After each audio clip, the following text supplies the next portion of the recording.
There once lived an old woman on the edge of a quiet mountain village. Her house was small, made of stone, sunlight, and simple dreams. She had no family, no riches, no grand legacy, but she had peace. Peace that many people spend their whole lives chasing. Every morning, she lit a tiny fire in her old fireplace. She stirred a pot of soup with whatever her garden offered. And she hummed soft songs that no one else remembered. Villagers often came to her when their hearts felt heavy. Because even with nothing, she always smiled. One evening, as the sun dipped behind the mountains, a strange traveler knocked on her wooden door. He said, "Old woman, you've lived a kind and simple life. So I'll give you a choice, 3 doors. Behind one lies your deepest desire. Behind the others, disappointment." The old lady smiled gently and said, "I'm too old to chase dreams."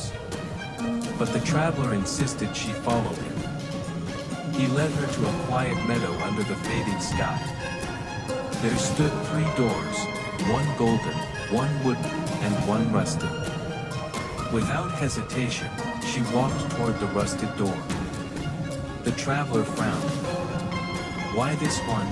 he asked. She smiled softly.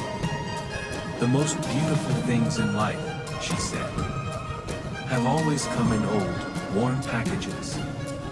She opened the rusted door. Inside was nothing. Just dust. Just silence. The traveler waited for sadness to appear. But she simply laughed, her eyes kind and calm. "I came into this world with nothing," she said. "And I still have my smile.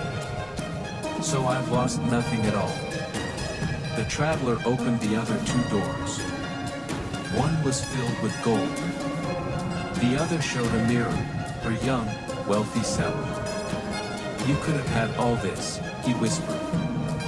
She looked at him gently and said, "More than what? More than peace. More than knowing how to smile in the dark. More than the joy of warm soup and a quiet heart. No. I already chose the right door." And with that, she turned back toward her little stone home, where the fire still waited, soft and glowing, where the soup still bubbled gently, and where her smile was worth more than gold. Because sometimes, happiness isn't behind the golden door. It's in choosing to smile, even when the door is empty.